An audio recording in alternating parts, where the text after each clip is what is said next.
Corona से भारत पहले ही परेशान है। भारत को एक और झटका लग गया है। भारत को यह झटका सैन्य मोर्चा पे लगा है।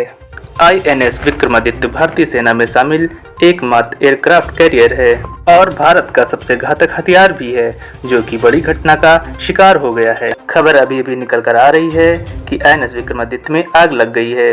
हालांकि भारतीय नौसेना के प्रवक्ता ने अभी कहा है कि INS विक्रमादित्य पर सभी भारतीय नौसेना जवान फिलहाल सुरक्षित हैं। अभी ये अंदाजा लगाया जा रहा है कि इससे कितना नुकसान हुआ है। साथ में ही एक जांच कमेटी भी बनाई गई है।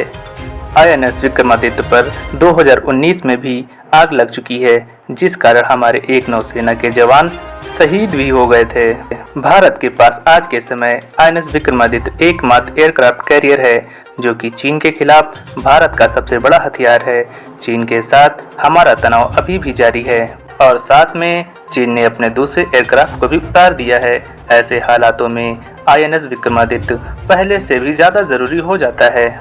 इन हालातों को देखते हुए चीन हिंद महासागर में पूरा फायदा उठाने का काम करेगा, क्योंकि पूरे हिंद सागर में INS विक्रमादित्य पूरी तरह डोमिनेट करता है। ऐसे में चीन आने वाले दिनों में अपनी घुसपैठ बढ़ा सकता है। इसी के साथ समझते हैं भारत का पहला एयरक्राफ्ट कैरियर कौन सा था। भारत का समुद्री इतिहास काफी समृद्ध रहा है और इसमें भारतीय नौसेना और युद्धपोतों का बड़ा योगदान रहा है।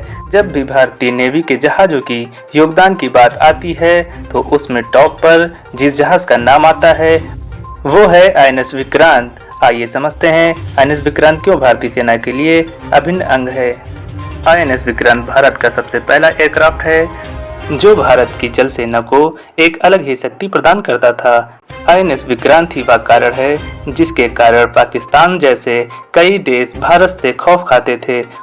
भारत को जीत दिलाने के लिए भारतीय नेवी का एक महत्वपूर्ण हिस्सा है INS विक्रांत। INS विक्रांत एक मैट्रिक क्लास एयरक्राफ्ट कैरियर है। INS विक्रांत के निर्माण का काम HMS हरक्रीस के रूप में प्रारंभ हुआ था, जो कि द्वितीय विश्व युद्ध के दौरान ब्रिटिश रॉयल नेवी के लिए बनाया जा रहा था। युद्ध होने के कारण इसके काम को रोक दिया गया था। इसके बाद भारत ने अधूरे बने एयरक्राफ्ट कैरियर को 1957 में खरीद लिया और साथ में ही इसको बनाने का कार्य शुरू किया। इसका निर्माण कार्य 1961 में जाकर खत्म हुआ। INS विक्रांत बनने के बाद भारत ने समुद्र में अपनी पकड़ बना ली और आगे चलकर इसी कैरियर की वजह से भारत ने कई देशों की सेनाओं को खदेड़ दिया। भारत की जल सेना में INS विक्रांत का गौरवशाली इतिहास रहा है।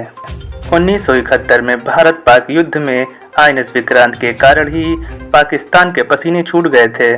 INS विक्रांत के नाम से ही पाकिस्तान के दिल में इतना खौफ बस चुका था कि वह किसी भी हाल में INS विक्रांत को नष्ट करना चाहता था।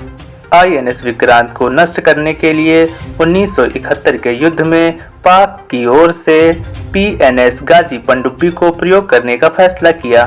INS विक्रांत को अगर नुकसान होता तो पाक सेना पर जो भारतीय सेना ने मनोवैज्ञानिक खौफ पैदा किया था वह खत्म हो जाता।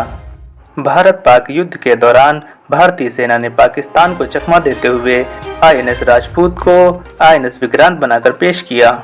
जब पाकिस्तानी पनडुब्बी ने INS राजपूत पर INS विक्रांत समझकर वार किया, तब INS विक्रांत ने पनडुब्बी गाजी को नष्ट कर दिया।